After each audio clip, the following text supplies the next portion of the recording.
When I was in seminary in the late 90s, we took classes in preaching. And one thing the professors did that was supposed to improve our preaching was film us delivering a sermon. We were then supposed to take the videotape and watch it to get an idea what we looked like in the pulpit. And I never watched mine.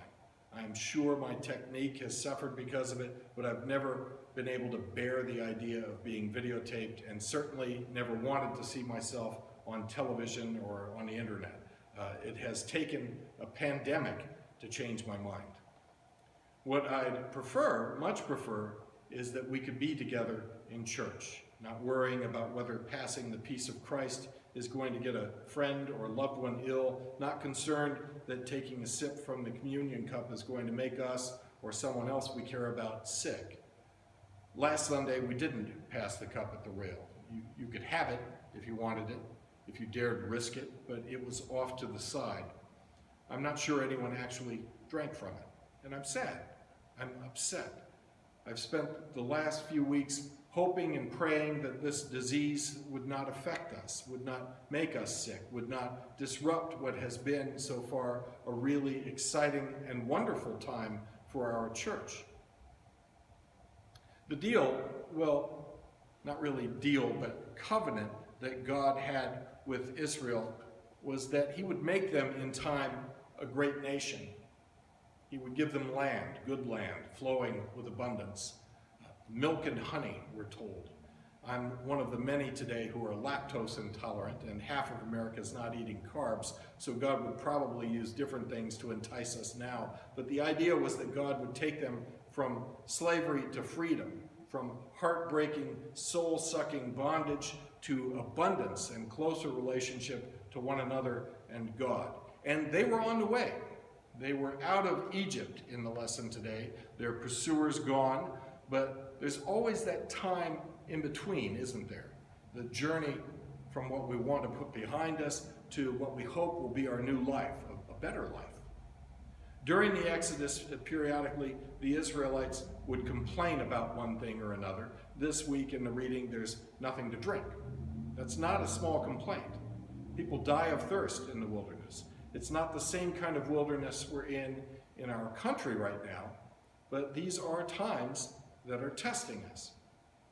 People of genuine faith are on the decline, we're told. We have faith leaders in America who have forgotten the gospel hope of love and unity through Jesus. We have leaders in high places, in politics and in business, who seem to care less for the common person and even less for the poor than they do for their own power or profits. So I think that we were already in the wilderness, and this has certainly made that impossible to ignore, this virus that has taken a people already divided and alienated and literally driven us further apart. The faithful can't even gather together and share the body and blood of Jesus any longer. So it's no surprise that I'm sad and upset, and I'd be stunned if you weren't.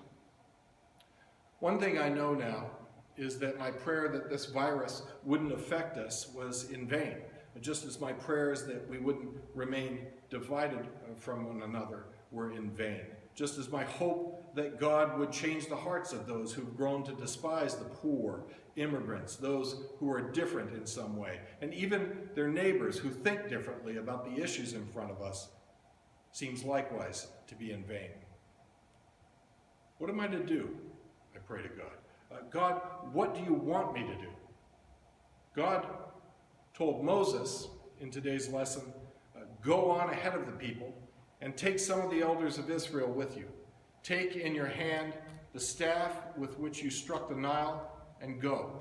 I will be standing there in front of you on the rock at Horeb. Strike the rock and water will come out of it so that the people may drink.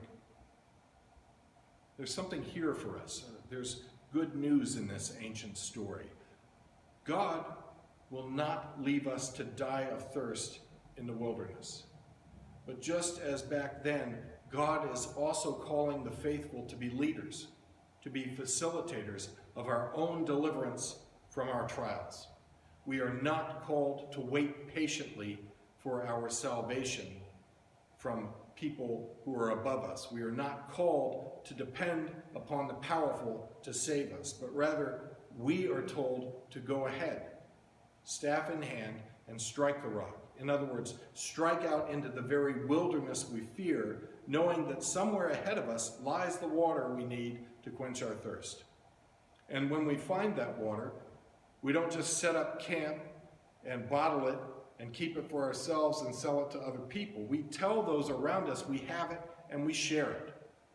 Because as hard as it is to remember, people of faith are called to bless those around them, just as God has blessed us. That's also part of the covenant that God made with Israel.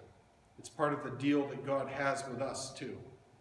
Even as we're surrounded by this wilderness of separation because of COVID-19, because of the polarization of our nation, we're still called to be a people who live a different and authentic new reality given through God, through Jesus Christ.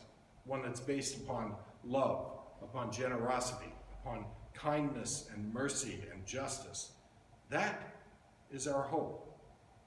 Not that the wilderness won't be hard, but that even in the wilderness we will find blessings and share them and journey on until at last we discover that our wilderness has changed into the land and life that God has promised to those who believe.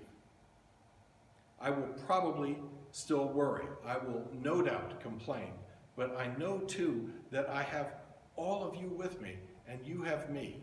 And even if it's hard right now to see it, we are in this together and we will make it through with God beside us and within us.